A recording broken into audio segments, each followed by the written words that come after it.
Wow, and looks like we are actually live. Holy moly, we have 10 or 9 people on right now. Good morning, folks. Live streaming on the Facebook from the LIVEfire studio. My name is Mike Seeklander, and I actually have kind of a unique perspective today. We're trying some different views out. If you saw the last live stream, there were some comments on the screen in front of me. And now I'm actually referring to my laptop for my notes, as well as to see who's on this morning. So Eric Mejia, wow, nice, from probably on the West Coast, I'm guessing. Good morning. Looks like we have 14 people live right now. I'm sure we probably have IDPA in the house. Right now, we should be live on the IDPA page, the Shooting Performance page, maybe the American Warrior Society, and the LIVEfire page. Whether that's YouTube or Facebook, I don't know. I get confused. As you all know, my name is Mike Seeklander. I'm joined by my conscience in the booth, aka Charles. And by the way, Charles's role is to make me look good and sound good. Well, you look fantastic, Mike. Like on a scale from 1 to 10, Charles, how fantastic do I look right now? Well, I give you a solid 6. Oh, come on, man! Like, it's the wrinkled pants. I'll be honest with you. I'm old-fashioned. Are they? These are not wrinkled, man. These are 511 Apex Predator pants or something like that, man. Mike, I really. Did I actually just get a 6 from the booth? Because I'm thinking 9.7, give or take. So you know what? You're a 10 out of 10, Jim. 10 out of 10. All right, folks. Hey, we're going to be talking about a lot of things this morning. Of course, as you know, as we go live, safety is the biggest key. So as you're jumping on, for those of you that are old school and joining me, do me a favor and click the share button. Tell folks we're on. If you are a coin member, one of my AWS members, good morning, coin members. Throw up your coin number and let us know what coin number you're on. I'd be curious to see who the lowest coin number we have on today is. If you're an ACSS member as well, please throw that up there. And of course, if you are a LIVEfire member, if you're not following me on LIVEfire, you should be. And if you're not a LIVEfire member, we're going to run a QR code across the screen. Scan the QR code. Give it a try. Trust me, I'm telling you, it's one of the best training tools you're going to find out there from a content delivery type platform. And of course, we have an entire social feed, and you get to watch live streams like this from me, Mike Seeklander. So scan the QR code and jump in there. And if you do jump into LIVEfire, please do me a favor and give me a follow me, and send me a message, and then I'll follow you back. News and events.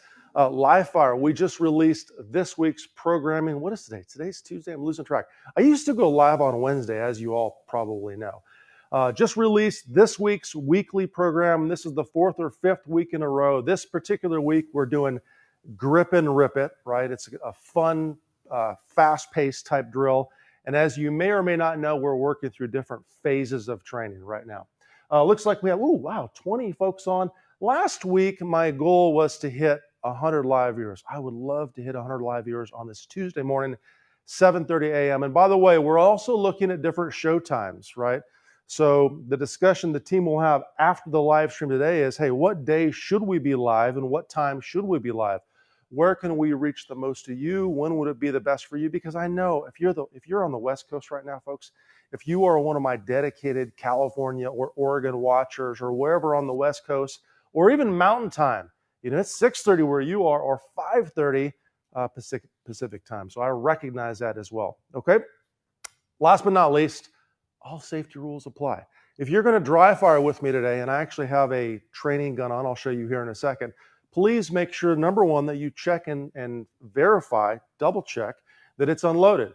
Check your magazines. Make sure you have unloaded magazines, unloaded firearms. If you happen to be wearing your carry gun right now and watching this at work or on the way to the work or at the gym or whatever else, perfectly fine. Just remind yourself right now that if I give you a tidbit of information and you're like, man, that's really cool, I got to try that you are unloaded and safe. All safety rules apply.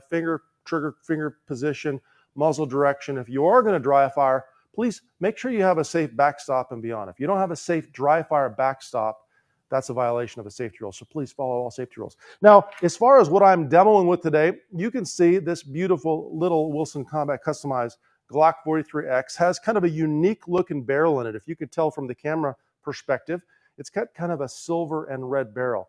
This is actually what we call a Coolfire trainer. So I took the 43X and I popped the barrel out and I replaced it with a Coolfire trainer barrel and a separate recoil spring. And then I filled it with compressed CO2 with this beautiful tank right here. And voila, when I pull the trigger, I get felt recoil. And no, I'm not shooting holes through the wall over there. It's my desire not to shoot holes in the Livefire Studio walls. I'm not allowed to yet, at least. But that's the cool thing about the Coolfire trainer. Charles, can I shoot holes in the Livefire Studio walls? Just checking. I can't hear you coming over the speaker. I think he's saying no. I'm pretty sure that was a no. I'm not positive. So anyways, Glock 43X, nice and safe. I have an unloaded and clear magazine in my pouch right there. Do me a favor and check your gear right now. I also do have some other Livefire handguns on the table. I've got a Glock 19 here customized. This is unloaded and clear. I've got one of my actual carry guns. This is my compact CQB. This is the same frame as the one I compete with. And matter of fact, this original gun was one I competed at the Bug Nationals, the Backup Gun Nationals on the East Coast many years ago. Unloaded and clear. I've got one of our beautiful SFX9s, which is unloaded and clear. I've checked that. And of course, I have another Glock 19 converted with the Coolfire trainer. So I am clear and safe. Once again, Coolfire trainer is one of the most unique tools out there. By the way, it allows you to work on trigger speed. So if you wanted to do the grip and rip drill with a Coolfire trainer without having to go to the range, you could work on that drill and your trigger speed. So that's the beauty of a Coolfire trainer. They're our today's show sponsor, okay? So let's see what we have. 32 folks on. Good morning, Kevin Elliott. Man, Idaho Falls, Idaho. I love that place. My dad is in Idaho right now. Kevin Elliott, do you know that I grew up in Idaho? I'm from Wyoming and Idaho, by the way. Hello, Sarah. Good morning from Gunslinging Mamas. I bet you're going to share with all your other gunslinging mamas, aren't you? Good morning. Tina. Good morning, Tina.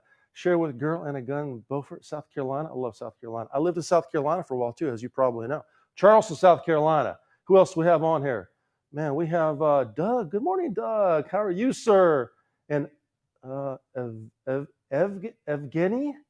Evgeny Lance. I'm sorry. I'm probably messing your name up so bad. But hey, I love the fact that you're on watching me right now. And if I mess your name up, forgive me. I still love you. Please, you can mess my name up too. Doesn't matter. Ryan Nelson from Edina. Nice. Good morning. Charmaine is on. Good morning. There's a name I'm not even going to try.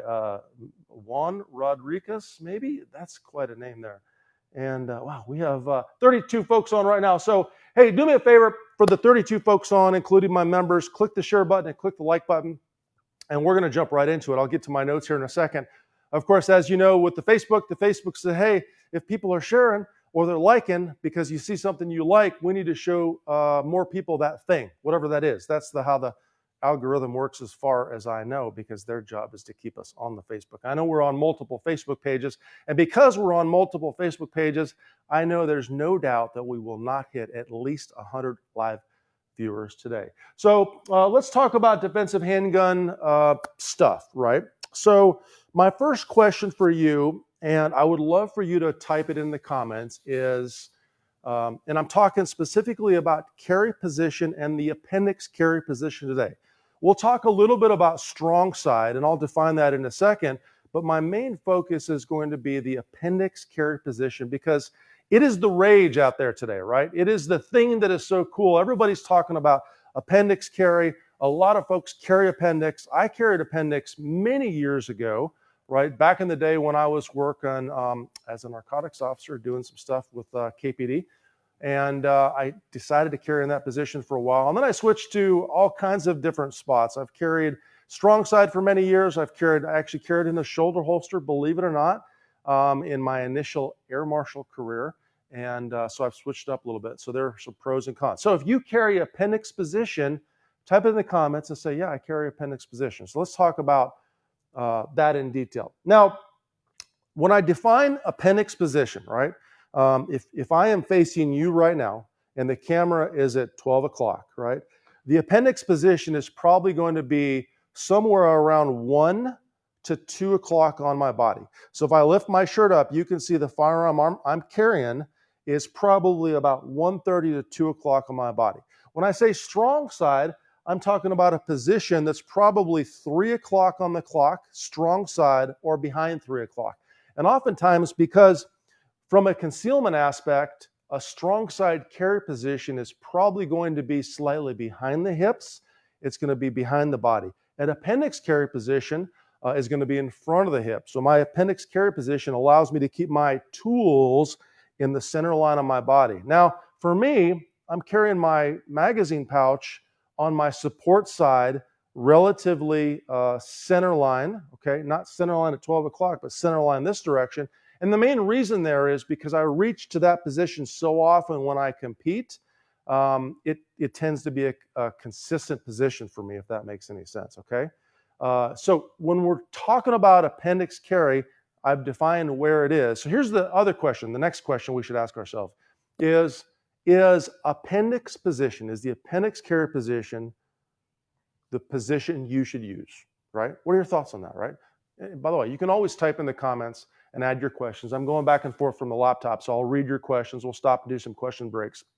But in your role on a day-to-day basis, should you carry in the appendix position or should you carry in the strong side position, right?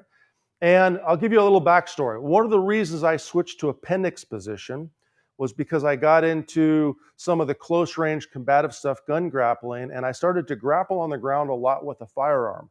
And I realized that when I was on my back fighting someone off me in a position like the guard, et cetera, I can draw from and or defend a gun in the appendix position better than I can strong side. Now, I know if you're a police officer, if you're on duty, I think Eric is on right now, maybe watching this, you're probably not just required to, but and or are carrying in an outside the waistband duty holster with retention, right? Which is perfectly fine. So you don't have a choice but to carry on the strong side. And you may carry your duty gun in that strong side position and your off-duty gun in the appendix position. Now, if you are working plain clothes or undercover or deep cover or deep concealment, or maybe you're in the military, you're carrying low profile, then you can obviously carry the appendix position. Now, a few things that I want to talk about as far as carry in the appendix position. Number one, your body type, right? If I'm carrying in the appendix position, my body type and my ability to have the gun comfortably here when I'm seated on the, in the vehicle or at my desk or whatever else is a key consideration, right? If your body type is not the best suited for appendix, maybe for lack of a better term, your girth is a little wider down low there, maybe not a better position for you. Also, if you are carrying there and you literally can't get comfortable and your choice is to not carry your handgun, you're like, Mike, I'm not going to carry my gun today because it's so uncomfortable. I don't want to carry there. It's not comfortable for me. It bugs me all day. Guess what? The appendix carry position might not be for you. So your body type and your ability to carry your handgun on a regular basis should be a key consideration if you're going to use the appendix position, okay? The second thing I want you to think about is your gun type. Right now, I'm actually wearing a Glock 43X. It's a striker-fired handgun with no manual safety. It has an internal drop safety, right? Has a built-in trigger type safety, but it has no manual safety, right? Now, I'm using this for demonstration purposes. Of course, Coolfire is the show sponsor today, but my preferred carry gun is actually a 1911 style system.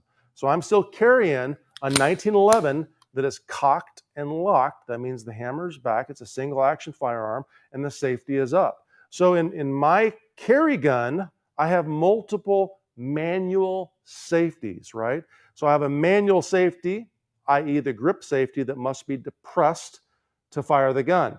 I have a thumb safety that must be wiped down to fire the gun, right? And of course, internally, most 1911s have some sort of a half cock type safety or a firing pin drop safety.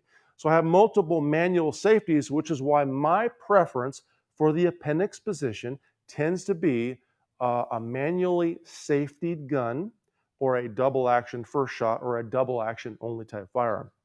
I'm not telling you that you can't carry in the appendix position with a striker-fired handgun. I know a lot of very high-level individuals in law enforcement and the military that do. I'm just telling you, generally speaking, my preference is not to do so.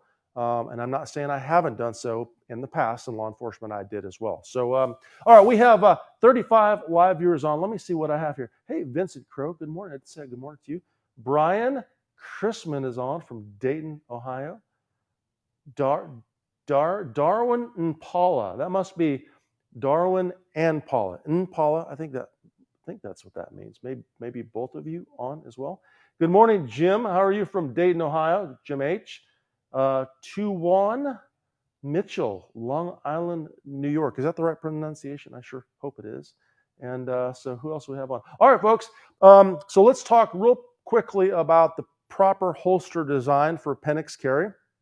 And then if you have questions, throw them up on the screen. I'm going to go to my notes and check back and forth and make sure that I answer your questions as well. So when I'm talking about the appendix carry position, I want you to consider. So remember, we're deciding on appendix. Is this the position for you? And we'll talk about the draw process here in a second. Yes, it is the right position for me. So I've made that determination. My next goal is to select a holster that facilitates that carry position both safely and successfully. So when I'm talking about safely and successfully, I'm talking about not just the safe ability to carry the firearm, but ones that allows you to successfully conceal it, to draw the handgun, to protect the trigger in the trigger guard, meaning the trigger should be fully covered up by the holster itself, and to holster up safely without hurting yourself. Now, this is actually one of my sponsored holsters, full disclosure. This is the Appendix, Ultra Appendix inside the waistband holster made by Precision Holsters. They also make a strong side holster. There are many great companies out there. Tier 1 is a second company out there that's fantastic. I happen to know the owner, a friend of mine, an alumni. So there's not just one company that makes a good appendix type holster, but I will tell you that if you're looking at an appendix type holster, we need to have a few things, right? And I'm actually going to stick the Glock 19 I have that's converted with the Coolfire trainer for those that are joining me. And by the way, real quick, just for a second, will you click share? We're at 30 some live viewers right now. I really want to hit 100. That's my goal. I didn't make the goal last week. I would really love to make it this week. Anyways, back to my task at hand, maybe while you're sharing, and adding this live stream to some of the groups out there. For those of you that are on my Shooting Performance Training Addicts group, someone shared it out there a couple times. The coin members, by the way, if you're a coin member, share that as well, okay? So this particular holster type has a couple design features that will allow you to wear the gun and conceal it. If you look at the gun I'm wearing right now, there's almost no printing of the firearm as I'm standing here. This holster is designed to facilitate that. So basically, if you look at the holster design, there is a small pad at the bottom that's built into the holster that takes the firearm and pushes it this direction toward my body. There's also some thickness on the second belt clip right here, if you can look at where my index finger is, that takes the firearm that's already being pushed into my body and turns it into my body. So the holster action by pushing and turning the gun into my body takes the handgun grip and it literally lays the handgun grip right next to my body. Now, granted, that makes it a little harder to grab when I draw. We'll talk about the draw here in a second, but it also makes this particular holster design very, very functional in terms of concealment, and it's also very fast. Now, when you're looking at a holster design, you're also going to consider holster design loops that are very robust. And I am opposed, let me not say it that way. I am not opposed, but I prefer a strong plastic clip versus some of the metal clips that have the clip release kind of lever or ledge on the outside of them, because those clip release ledges hang up on shirts. So when you're drawing, when someone is pressing their body up against you, if you had to do a close quarters draw, sometimes those hang up. And I've also found with those metal ledges, I can cut my hands. So when I'm sweeping my hand really aggressively up my body to draw, if my hand's in the wrong position, they can cut my hand. So if you're going to carry appendix, this is the last thing I want to talk about, and it is selecting the proper holster for the appendix carry position, okay? All right, looks like we have 39 live viewers on. Let me see what else I have on here. George Francis says sometimes, maybe that's sometimes you carry appendix. Good morning, Will Melton and the DDC, Daily Dry Fire Challenge, by the way. Hey, For those of you that don't know, the original term for this live show was the DDC, the Daily Dry Fire Challenge. And I know, by the way, some prayers out to the folks in Tennessee. I know there were just another active shooter in the school system out there. Certainly my thoughts and prayers are on that. But the original DDC began because of an active shooter situation where I said, hey, I can get up in the morning at 6 a.m. and I can dry fire with folks and teach them things that hopefully, make them better protectors and defenders and, moms and dads and parents and brothers and sisters, and give you the ability to say, I'm going to arm myself and then I'm going to practice with whatever firearm I have. I take that very serious. I dedicated a large majority of my life to giving free content because of that. And hopefully you'll join along with me as far as training and practicing on a regular basis. Okay. So we talked about the appendix carry position. Should we carry there?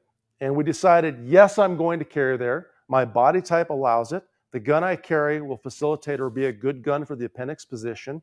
And last but not least, I've selected a great holster for that carry position. So let's talk about the draw process, right? So when I'm drawing a handgun, I want you to remember a few principles. And this applies whether I'm doing a competitive draw process or a defensive type appendix carry draw process, or maybe a strong side carry draw process. The principles are all basically the same. And here they are. Number one, if I'm going to do a two-handed draw from wherever my hands come from, let's say my hands are up in a fence position, and I'm telling you, back up, get away from me. And I decide to draw my handgun. When one hand moves, they both move. So if I were reaching down to draw the handgun, both of my hands move at the same time and the same speed. And by the way, when you watch me go through the appendix draw process this morning, you're going to see a very deliberate and certainly not tactical reholstering method where I am keeping the muzzle away from my body. I'll give you a side view, and I'm actually kind of pronouncing my lower body forward. So I'm never really covering my body with the muzzle. I would not want to see you do this when you're holstering the handgun, right? So be very deliberate and very careful when you're reholstering from the appendix position, okay? So principle number one, when one hand moves, they both move to the draw, okay? Now, what does my strong hand do? With my strong hand, I'm going to do what I call the big C sweep. And let me back up just a hair. If you're carrying appendix, there are basically two sweeping methods you can use. Number one is what I call a strong hand sweep. So I'm using my gun hand, I'm a right-handed shooter, to sweep the garment out of the way. The second is to use the support hand to rip the garment out of the way. And I spend hours watching some of these really fantastic shooters on Instagram rip and grip and do these insanely fast draws, right? And I've always been a proponent or an advocate of drawing and sweeping with my strong hand. Now, I'm not saying it's wrong to sweep with your support hand, but I want you to think this through for a second. Why am I sweeping with my strong hand? Well, my strong hand might be a hair slower. I fully admit, live in front of you, that my strong hand sweeping method may cost me 1/10 of a second, maybe a little more, maybe a little less, right? But here's what I want you to think of, and maybe you could type this in the comments. I'd be very interested to hear your thoughts. If you are worried about 1/10 of a second versus something else I'll discuss here in a second, my question would be why? For example, how often are you going to stand there in a position where you're going to race in the draw process against someone else? So if I'm fighting you, I'm going to race to the draw, right? I think a smarter potential technique would be for me to move somewhere else and get offline and take cover and not stand here and, trade shots with you. I think that's probably going to increase my survivability. So when we're talking about those 2 or 3 tenths, the downside to working only with your support hand is that day and time when you're in a dark parking lot and you swear there was someone that just dropped down behind the car, so you get your flashlight out and you realize, wow, there is someone down there behind my car, and they stand up with the tire wrench and charge at you because they're going to take your head off with a tire wrench, guess what? This hand is occupied, right? So I can no longer do that super fast Instagram, social media sweep and grip with my support hand. I have to use my strong hand to do this because I certainly wouldn't want to take that light beam, right? Probably flashing the booth in there, and reach down like this, right? I want to keep the light beam on the threat when I draw the handgun. So that's the first thing that I would tell you. I'll give you a second scenario. Let's say you're driving down the road and your loved one is in the passenger seat next to you. Maybe they're unarmed. Or maybe there's no one in the passenger seat next to you. You're in a circumstance where when you stop the car, you realize that a guy just got out of a car or maybe walked off the sidewalk and he reached inside of his pocket and he's going to get a firearm. Now you're in control of your car at the light, right? And you decide, I probably should get the gun out because I can't drive right now because there's someone in front of me. Guess what you're in control of? You're in control of the steering wheel, right? So for you to do a rip and grip, you'd have to lose control of the car to shoot the gun. So once again, a great example. I'll give you a third one to think about. And then from there, you make the decision if you're going to use a strong hand sweep or a support hand sweep. But my recommendation is to learn them both and be very, very good at both. The third condition, you're in that mall with your kid, 3-year-old kid, brand new baby, whatever else, and you're carrying them in your arm and you're carrying your firearm and things go south and you're not sure where the shots are coming from, but things are bad, right? You're probably going to want to get the gun out and get it in your hand. Are you going to drop the kid? Not me. I may scoop up my daughter or my son or whatever else, or maybe even a bystander that I don't know and try to get them to safety. In that case, this hand, once again, is tied up. Now, for those of you that are true close-in fighters, narcotics, police officers, military, civilians that might get into a close kind of fight, we may end up using this hand to keep someone off of us or to control their body parts or wrap their arms up so we can draw the handgun. But once again, this hand is tied up. So my preferred method of sweeping the garment is to use what I call a big C. That means I'm reaching inside the shirt and then I'm going to draw a C, and at the top of the C, I'm going to switch to my thumb and I'm going to drive the hand to the rear when I attack the grip, okay? So when you look at the C is kind of like with the open part of the C facing down, right? So my draw process may look like this. Once again, when one hand moves, they both move, right? Reach inside the garment. I'm drawing my C up and around the gun. At the top of the C, I'm going to switch to the thumb. This prevents my shirt from dropping down in the way. So now I'm not going to grab my shirt. Attack the gun from the rear. That means I'm building my grip from the rear of the handgun, draw the handgun, it passes by my support hand, I index under the trigger guard, build my grip, and fire my shots, however many shots I need to fire, and then go from there, right? So once again, let me holster up. Hands are relaxed to sides. When one hand moves, they both move. Big C sweep, thumb, attack the gun from the rear, draw my handgun, and fire my shots, however many shots I need to. Holster back up. Now, when I practice this particular draw process, I'm oftentimes varying my hand position. And I want to tell you that speed is really a good thing. I'm not saying it's not a good thing, folks. But what I'm saying is consistency of the draw to me is more important.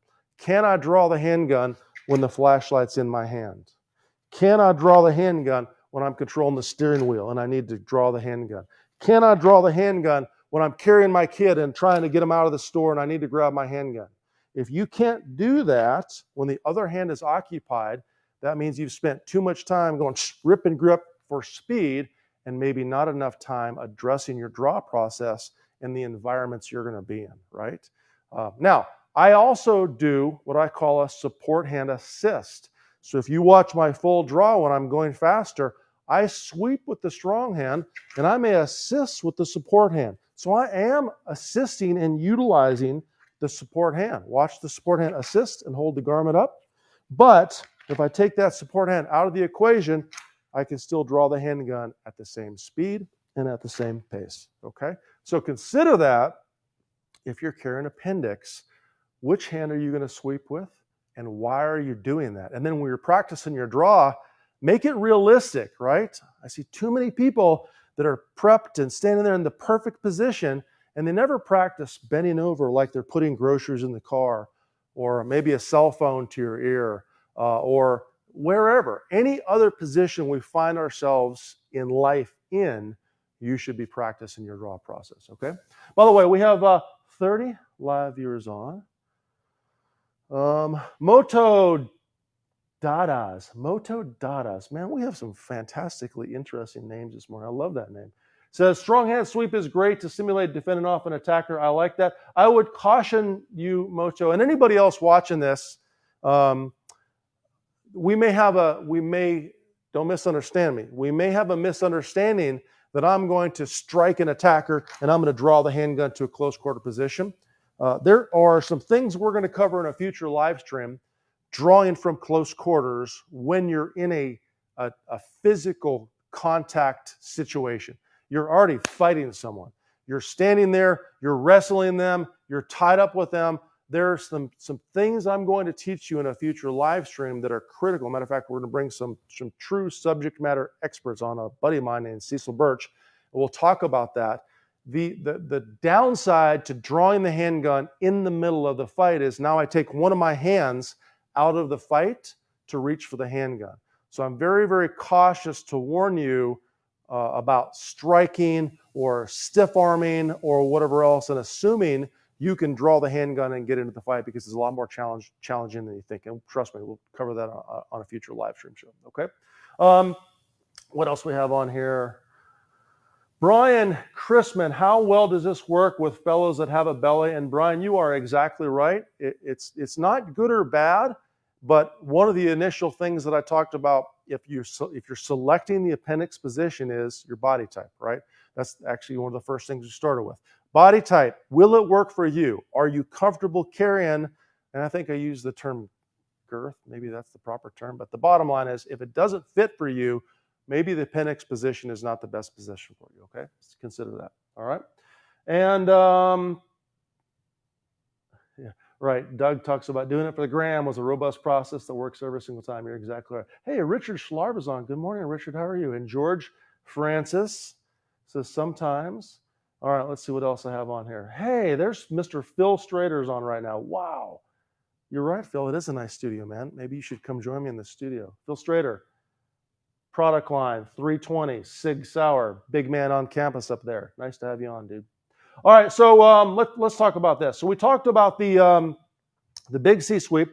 We talked about the strong hand versus the support hand sweep.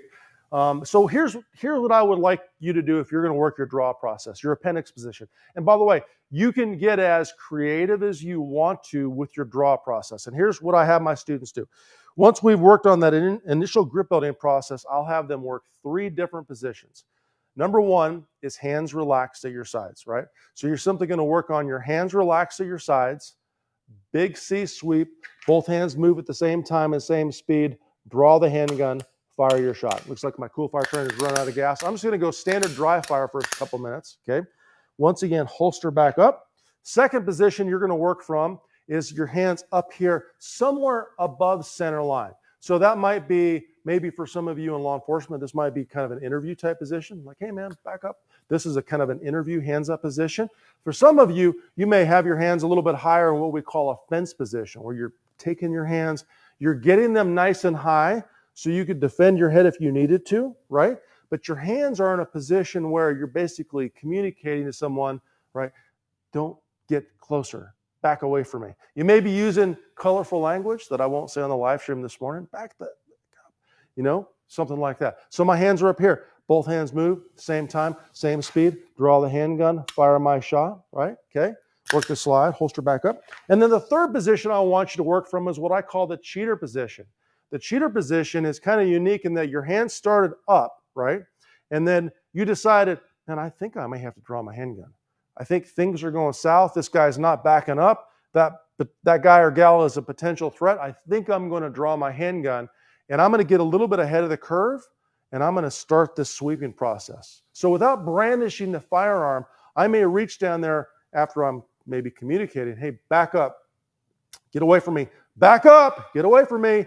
So I'm reaching down there. I'm starting the sweeping process of the garment. Because remember, reaching down and grabbing the shirt with whatever method you use, whether it's a hook inside like I do or a grab on top like I know some folks do, this is the process that will probably make a mistake at speed. So it's the place that we're probably going to screw up at speed under stress. And it's the place you got to try to practice the most, but also use little tricks. For example, if I know I'm going to have to draw, why go through the process of reaching down and sweeping? Why not start the process right away? I may have, a situation where things are about to go south and I've already got my hand inside my garment. So when I need to, I could draw the garment out of the way and I could fire my shot. So the third position you're going to work from, and you can vary your hand position, is the cheater position. So my hands are up somewhere here and I may reach down, right? Now, if you're drawing from the cheater position, where I'm kind of trying to hide the fact that I'm grabbing my garment, I want you to pay attention to what this hand does. This hand still has to come back to my body to index under the trigger guard. And remember, the trigger guard index point we talked about in one of the previous shows, right? I'm always indexing under the trigger guard and I'm touching a specific spot on my index finger to build my grip. I know that if I touch this spot and I have my thumb out of the way, I will build a consistent grip on the handgun, okay? So once again, I'm going to work my slide. Notice how I'm practicing my holster method, so I'm nice and safe and deliberate. And then I might work that. Hands relaxed at sides, right? Sweep the garment out of the way, draw the handgun. May touch the trigger a couple times, maybe more than just the click for dry fire, or if you don't have a Coolfire trainer, click, touch, touch, touch, right? Follow through for a second, and then get up and work your slide, holster the gun back up, change your hand position. Hands come up a little bit more center line. Reach down, sweep the garment out of the way, fire my shots. Okay, work my slide. Cheater position. I'm going to vary it just a little bit, kind of hiding this cheater position, sweep the garment out of the way, draw, and fire my shot. And then for a challenge, every once in a while, I want you to get kind of crazy. Grab your flashlight, right, like you're searching the area, and then see if you can go ahead and do a full draw process with that one-handed, I call this the eye index technique. Whatever flashlight technique you use, see if you can draw the handgun with your flashlight in your hand on a thread area. Set up a target in your living room or whatever else, right? And make sure you can do that. You can do different things and simulate different things and work through that, okay? So when you're working your draw process, I hesitate to tell you to do it in a certain speed. Let's not say fast. Let's not say slow. Let's say correct, right? And by the way, if you're wondering, well, Mike, what is a correct draw process? I've never really learned the draw process. I'm watching you live on Facebook right now. A friend shared this particular show. Well, guess what? Get on the LiveFire app, scan the QR code, we'll float by the screen, and watch some of the instructionals, whether that's in the IDPA Mastery Program or the Defensive Handgun Fundamentals Program. Learn the draw process, because when you do your dry fire reps, you should do them as correct as you possibly can. Please. Every time you do a repetition, I want you to remember this. Every time you do a repetition and it's not correct, you're ingraining something incorrect. You're ingraining or writing a program in your brain that is not proper. And the more reps you do of that improper technique, the more likely it's going to come out under stress, which is why we have to practice, right? What do they say? Perfect. People say practice makes perfect. And then the response to that is no, practice does not make perfect. Perfect practice makes perfect. Now, as you get better at it, right, then you can start pick up at the pace and, put your, set up your par time, get your 50 reps. Of course, on the LiveFire app, we have that process of being able to set up the par time in the app and run your full 50 reps. A lot of the end users right now are, I say, getting their 50. So if you hear me say that, hey, get your 50. Did you get your 50? That means you got your 50 draw processes before you left the home in the morning or whatever else. Maybe when you get back at home at night, you do another 50. Guess what? It'll take you 7 minutes. That's it. 50 repetitions of practice. All right, folks. 30 folks on right now. We did not see 100 on. I am not happy about that. Please do me a favor. Share this live stream. Let me see what I have here. Okay, I don't see any more comments popping up there. Let me make sure I'm not missing any comments. And what do we have here? Oh, there it is right there. Okay, so I want to talk to you about just a few more things. By the way, I do see some little likes going up there. I kind of like that like. There's some thumbs. I can see those things when those fly up there, right? Yes, and Eric, we will absolutely be joined by some guest instructors. One more thing, and Eric has been watching this for many, many years. This studio gives me the ability to really showcase some things that you couldn't see before in the home office studio that I had. And that's stuff like movement and a couple individuals doing some of the combative stuff, because we're going to set up some positional stuff in here. We're going to teach you, for you competitive shooters, movement and what the feet are doing during that movement. But there's a lot of things we're going to be able to do. A lot of exciting and future things. And for those of you that are watching this morning and thinking, hey, Mike, this is awesome, but I will rarely get up this early to watch this, type it in the comments. We want to hear from you. Trust me, for the last several weeks, we've been asking when is the best day and time to go live, because I'm going to find that day and time, whether maybe it's a second show, and that's what I'm going to be live for you so I can catch you online. Okay. Last but not least, and I want to ask this in the form of a question: when you're working your draw, should we be moving or not? So, for example, the common school of thought may say, well, Mike, every time you're drawing your handgun, you should be moving offline, left or right, or you're doing these kind of things. So my question for you is, should we always be moving during the draw process? Should we always be moving during the draw process? And my answer to you is, it depends. And my answer is oftentimes, it depends, right? No, there are certain circumstances where maybe I realize things are going off or around me, things are going bad, right? And I'm already kind of down behind my truck, and I realize, man, I really should draw my handgun. Okay, so I get the handgun out, I get into a good position to cover. I didn't need to move because I was already in a good position, right? But in the same line, if I'm in a circumstance and I'm standing there in line at Starbucks, right? I'm getting up there, getting ready to get my quad tall Americano with steamed heavy cream, which is my favorite, by the way. If you're ever wondering what my favorite Starbucks drink is, that's it. And I'm getting ready to get that coffee, but I'm in line, and next thing I know, you got a guy who literally comes to the door with a shotgun or an AK, and there's a line of people in front of me. Like, I literally can't draw my handgun and use it to defend me or anybody else in the store without moving offline. Well, guess what? I will move offline. As typically, if you took one of my classes, we will work on grip, trigger sights first. Let's work on these fundamental aspects. Then we start drawing the handgun static. And I recommend you do the same thing in your dry fire.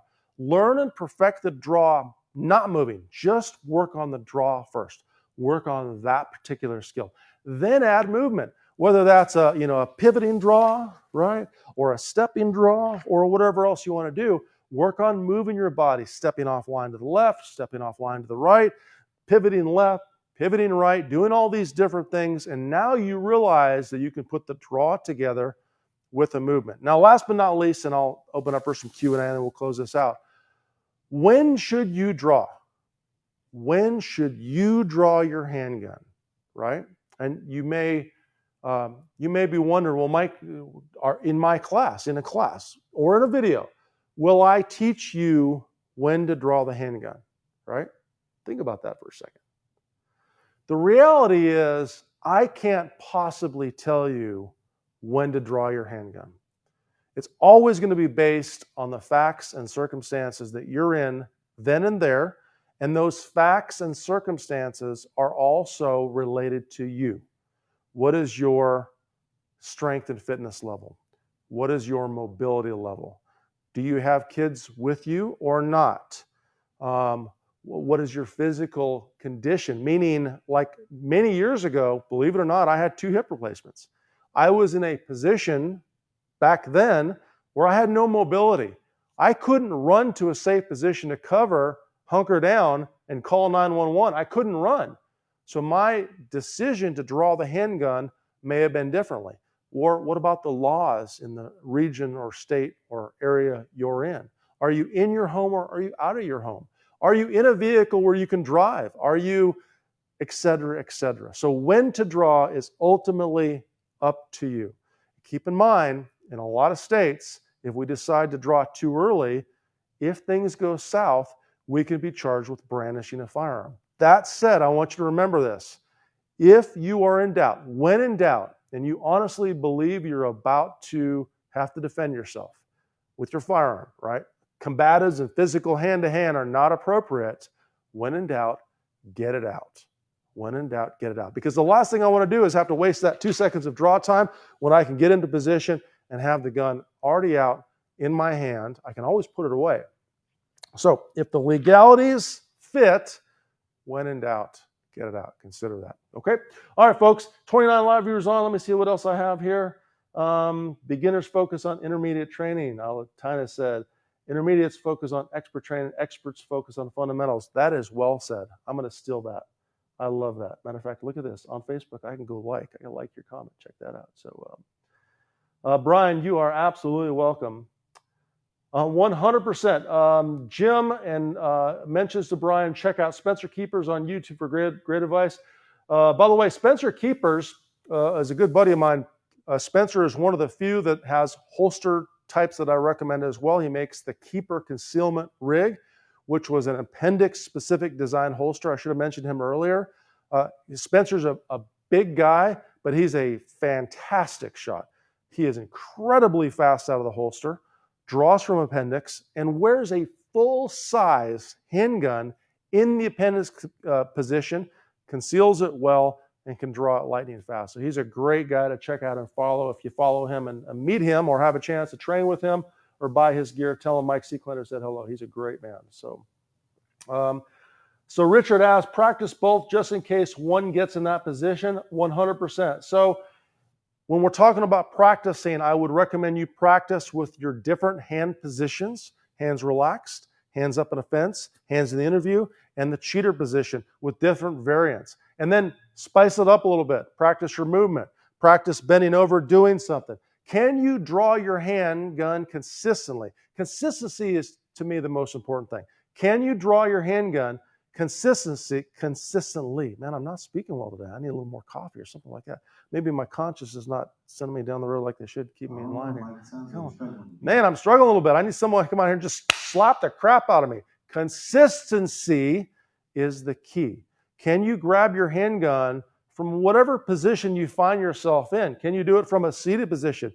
Can you bend over and draw the handgun out of the holster? Can you do that, on a regular basis without grabbing the shirt and grabbing the garment? Now, to me, that is more important than raw speed measured in tenths. Now, don't misunderstand me. I didn't say I didn't want you to go fast. Never said that one time. But what I'm telling you is I'd rather you guarantee that you can get your gun out and into action if you need it every single time, right? That's most important to me, okay?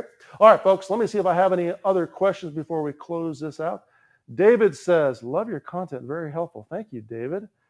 David, normally we have like 190 live viewers on. I'm just kidding. We haven't had that for a while, but I love it, everyone, folks. Doug's, yes, every day. Ron says, Ron Cox, AIWB for Walther PDP. Maybe, maybe not. I will tell you that a striker fired only type handgun, maybe, maybe not. But I'm not going to tell you, for example, Glock 43X, I'm not telling you I wouldn't do it ever. I just have a preference of carrying a manual safety or a double action firearm in the Appendix position. Consider it, right? It's just my personal preference, and I'm not trying to indicate that you should follow that preference as well. By the way, my carry gun, right, this particular 1911, the real reason I carry it on a regular basis is because I spend so much time competing with 1911 systems, right? I shoot a single stack 40 or a single stack 9mm or a compact 9mm in 90% of my training. 90% of the events I do are probably with a frame like this, right? So one of the things we talked about in the carry considerations, what gear you should select is if you're going to compete with a family of guns, maybe a full-size Glock 34, for example, carrying Glock 43X or something like that might be a good idea. Okay, so consider that as well. All right, here we go. So David, anything special to look for in a holster for concealed carry? David, certainly go back and rewind the live stream. We talked about that briefly, but if you're looking at Appendix position, keep in mind that you have to have a holster that has a robust clip type system. In this particular case, this Appendix holster has some material on the bottom and some material on the second clip that takes the firearm and pushes it into my body and turns it into my body. This one is made by Precision Holsters.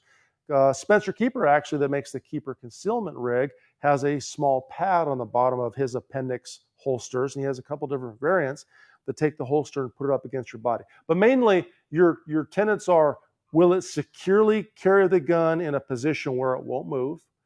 Is it concealable? Does it offer enough retention to retain the firearm? Let's say you fell down and rolled around a little bit. Would your gun still be in the holster? If not, that's something you should address. And last but not least, can you draw the gun quickly? So those are the things I would look at in your holster selection initially, okay?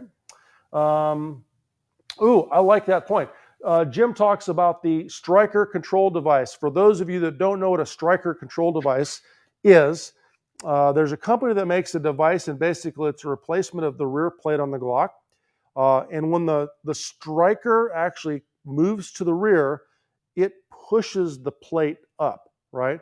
So in terms of the striker control device, if you take your thumb and put it on top of that striker control device and holster, technically the trigger is not likely to be pulled. I didn't say it was impossible, but it's not likely to be pulled because you would be holding the striker forward and you couldn't pull it back.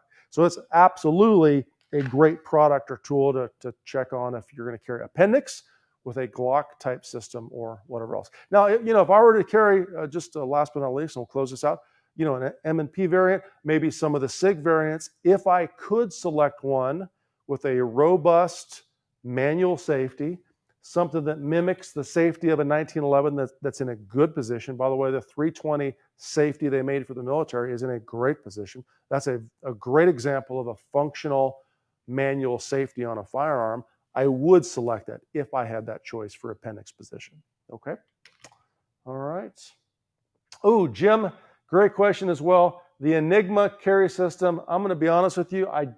They actually sent one of those to me about a month ago, and I have as of yet to test it. I can't tell you anything about it other than the fact that I have one.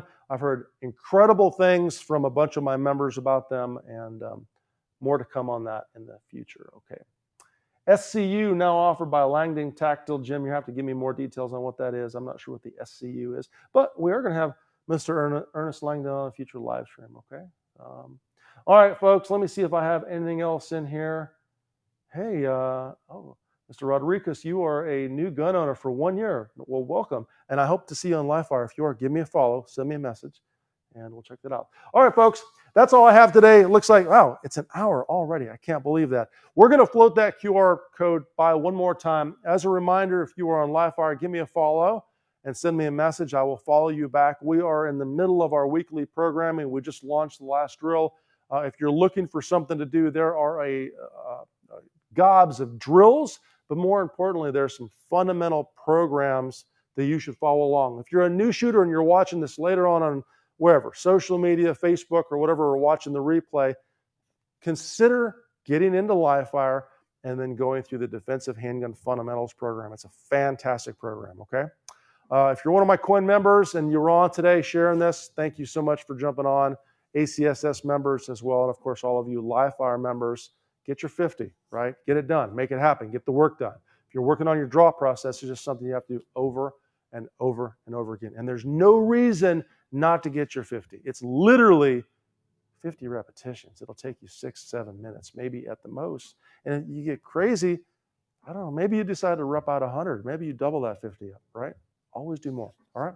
That's all I have, folks. Next week's live stream is supposed to be Tuesday morning at 7:30, but as always, double check the events section. You can find that on the LiveFire section on my website and the events. Click on that so you can see when the future shows are. That's all I have. And until then, train hard.